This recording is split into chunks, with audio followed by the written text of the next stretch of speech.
My name is Femi Fasil. I'm one of the stakeholders affected by the realignment of the coastal road, the Lagos-Calabar coastal road in Okwaja. A brief history. In 2003, I purchased my land there. I was happy to find out in 2006 that there had been an approved coastal road far from where we bought land, so we were happy. We started to solicit people in the diaspora to invest with us, and thank God we found some people. They invested. Fast forward to 2004, earlier this year, I made a brief stop at the land. This was in April, only to discover that they said the federal government had marked the property for demolition because they had shifted the 2006 approved coastal road to where we are. We now began to inquire, and lo and behold, we're finding out that it's true. We staged some protests. We've asked the minister, Umahi, to shift the coastal road back to the original alignment. And we keep hearing this thing that there are cables there, that's why they shifted it. That's a lie. There are no cables there. And I have a question. When the original coastal road alignment was approved in 2006, why did you approve it knowing there was a empty cables there? It does not make any sense. There are no cables there. I've also recently heard Minister Umahi mentioning there's only one Igbo lady that's agitating. No, there are a lot of us. My name is Olufemi. I'm Yoruba. This is not a matter of Igbo agitating in Lagos. And I also heard him saying something that the woman is not even from Lagos. This is Nigeria now. From what I understand, anybody can invest anywhere in Nigeria. So it's not a matter of an Igbo lady fighting your minister. I want to, please, I've answered you. Any other thing? Please. Listen to me. Please. Please.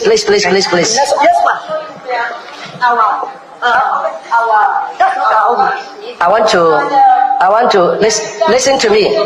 Listen to me. I want to warn you publicly. You have been doing a lot to stop the project. Listen to me. If I get further disturbances there will be consequences for it. Security, move her out. Madam, give yourself respect. There are a lot of us that did our due diligence. We bought land with our money, and we made sure we were not encroaching on the approved coastal road. So now, if some people went and blatantly either paid to build illegally on the coastal road, let the government go there and destroy those homes and put the road where it's supposed to be. Why should the people that actually bought land legitimately thinking it was safe, they did their deal, why should we pay while those that illegally built are left scot-free? Also, Lagos State has been destroying properties. They destroy the Maryland. They destroy. So what is this thing that we don't want to destroy homes? We don't want to. Lagos State is doing it all over the place. So please take the coastal road back to where it belongs. It's approved already. Due diligence was done. The government did the environmental impact study and everything. So why suddenly now? Why suddenly? And may I tell you, I bought the land in 2003. This is 2024. You now showed up now with no notice, just came and marked the property for demolition. What country is this? Who does that? Who does that? What is the Nigerian government? What are you setting? What examples are you setting? This is why land grabbers are parading scot-free in Lagos, because the government this is land grabbing by the government. That's what you are doing. Yes, we understand eminent domain, but it has to be done properly. People illegally built on the approved coastal road, go there and destroy their homes or shift it by the water. Go and fill the water. If you go to, I don't understand this government. If you go to that Okwaja, you will see that water has eroded houses and buildings. Why don't you go back there and reclaim that? That's a result of the thing that's been done in Atlantic Coast Project. The Sandfield there, the Sandfield in Lake Ibejo. Of course, all the towns in between are bearing the brunt of coastal erosion right now. Go back and reclaim that land and put the coastal road there. If you don't want to destroy homes that are illegally built on the coastal road, but don't let those of us that bought our properties with hard-earned money, don't let us be paying. We did the right thing. Don't let us pay for the mistakes or the illegality of those that are illegally built on the coastal road. Mr. Minister, take the road back to where it belongs. Take the road back to where it belongs. This is not a matter of an Igbo lady fighting against you. No, I'm Yoruba. I'm affected. And we have had demonstrations. A lot of people are affected that are Yorubas. So please, take the road back to where it belongs. We have investors in the diaspora. Some of my investors are still going to make a video tape. I'm telling them now, because it's a bitter pill to swallow, that they invested in the land. It's been over 20 years since we bought that place. And without notice, I just showed up and you marked the property for demolition without notifying the owners. What country does this? It's like a banana republic, I'm sorry to say. It's a shame that this is what we have to be talking about in 2024. It's a shame. It's a shame. Countries like, that's why people do not want to come and invest in Nigeria, and big companies want to leave because of this banana type of behavior. How can the government be doing this? This is why the land grabbers are parading all over the place, because they know government themselves cannot even enforce the law. So please, let this be the beginning of the government doing the right thing. Take that road back to the original coastal road alignment. My investors in the diaspora, they're all preparing their own videos now. We have somebody in the UK. We have a few people here. So you will be hearing from us. Please, return the road back to the original approved coastal road alignment in Okwaja. Or go and reclaim the beach erosion there and put it there. But don't be telling people that there are cables and that's the reason you diverted. That is not true. That's a blatant lie. There are no cables there. And again, if there were cables there, why was that place approved in 2006? Why? Doesn't make any sense. I'm a civil engineer. I know how these things go. The solution to this whole illegal Okwaja diversion is really to go back to the beach front. Okwaja has no beach anymore. It's all totally eroded. It's so bad. It doesn't matter where you put the coastal road.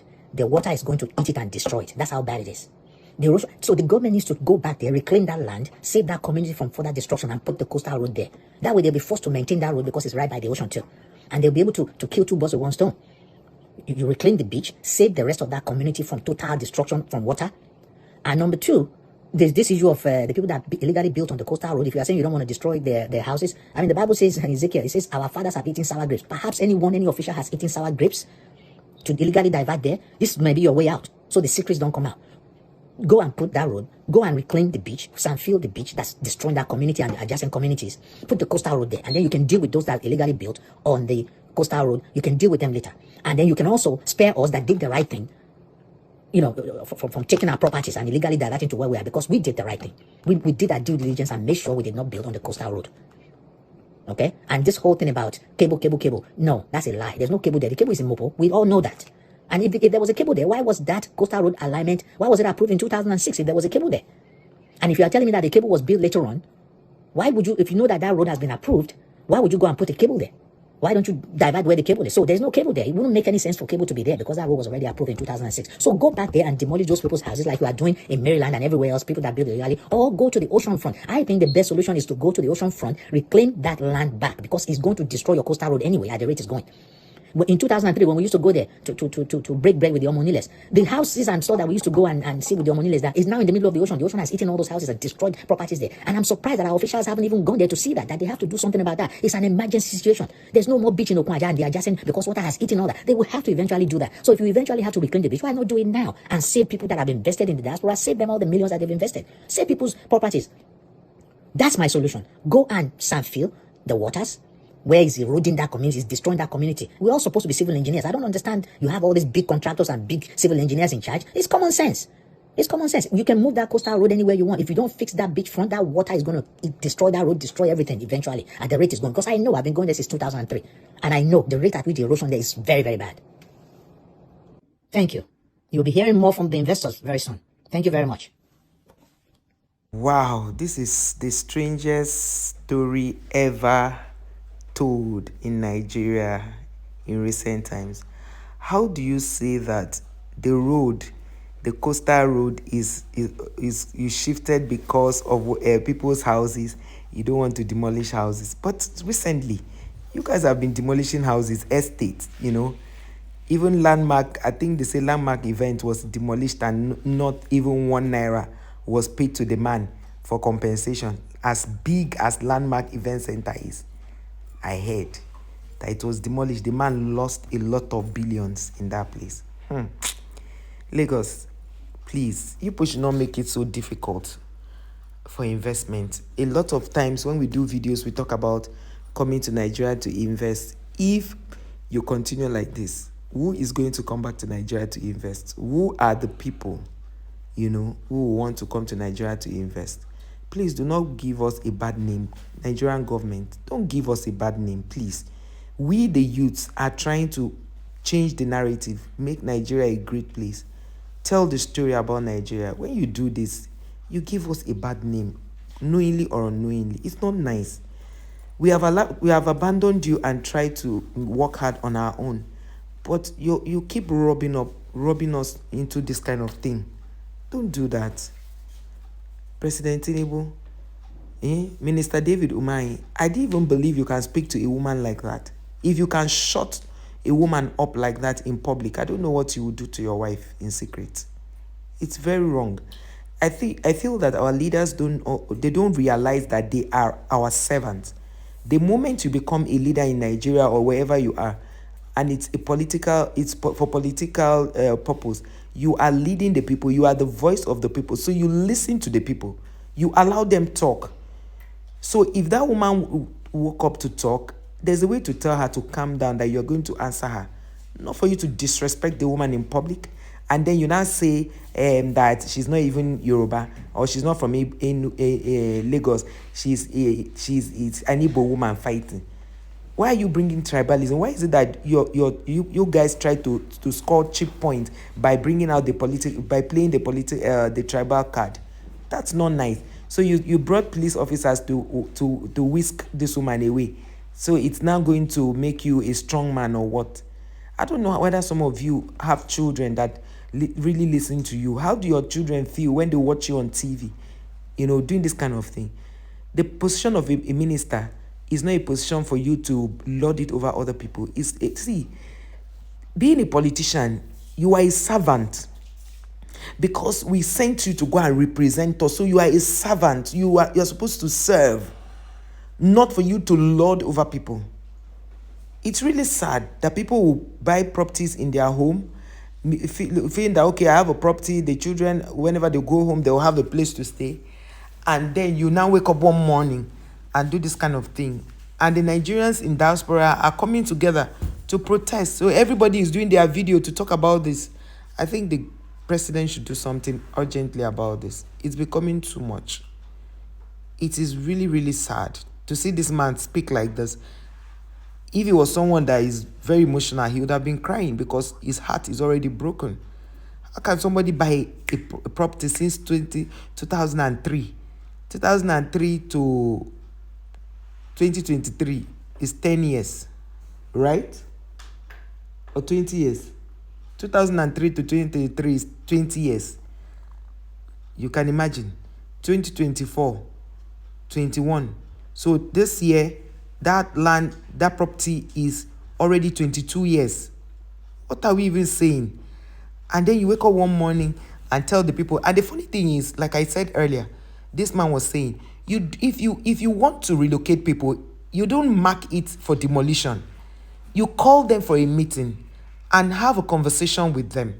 So you people will agree. If they should relocate them, you ask them, you put it as a suggestion. You don't lord it over them. You ask them, do you want to be relocated, or do you want to relocate, or do you want us to relocate you, give you new lands and new places, or you want financial compensation? Allow them to now decide. You don't do that. Because if you grab land as a government, what do you expect the bad boys who are land grabbers to go? And all of a sudden, you guys are saying you don't want to demolish houses in Lagos. Meanwhile, demolition has always been your go-to area. Like, you do it on a daily basis. You don't care, no matter how new the house is. Even some people who lost their properties in the process. It's not nice. Now the Nigerians in diaspora, and the thing is, some Nigerians in diaspora were supporting Tinubu. They supported this man. They caused a lot of problem online. They were instigating a fight, and they were saying, after all, we are Yorubas, the Igbos are not supposed to be in Lagos and all. Have you now seen that this whole matter touched the Yoruba, the Igbo, the houses? It touched everybody who have houses there. They did not single out Yorubas to say, oh, Yoruba, come, stay this side, we are going to give you. It's touching everybody. So this is how I want us to always fight something. When something happens and it is wrong, stand for it that is wrong. When something is right, stand that it is right. At the end of the day, it is for the good of Nigeria, not for the good of a select few. You can't say, oh, because I am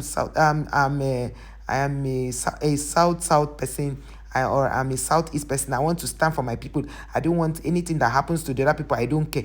But you don't care. The day it to come to your own side, who will care? Because whatever you see and you don't condemn it, it means you are also as guilty as the person who is committing that crime. It's unfair, honestly. I really feel bad for these people.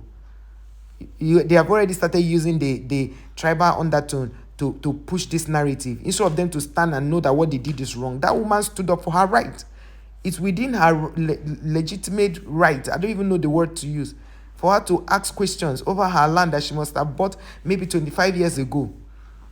You can imagine, just recently we had a financial talk, and the man was saying that they had bought a land since, I think, even 2001, or yes, maybe around 2001 or 1999, he bought those properties. Just imagine he wakes up one morning and hears that that's the land the government is interested in. And someone has even suggested that it could be that the coastal land encroached on Tinubu's land in Lagos, and he decided to use this power now to now bring up the case that there are cables in the other side, that's why they don't want, there are houses there, that's why they don't want. So you now want to push it on other people's investment. It doesn't make sense. Everybody power gets where it stops.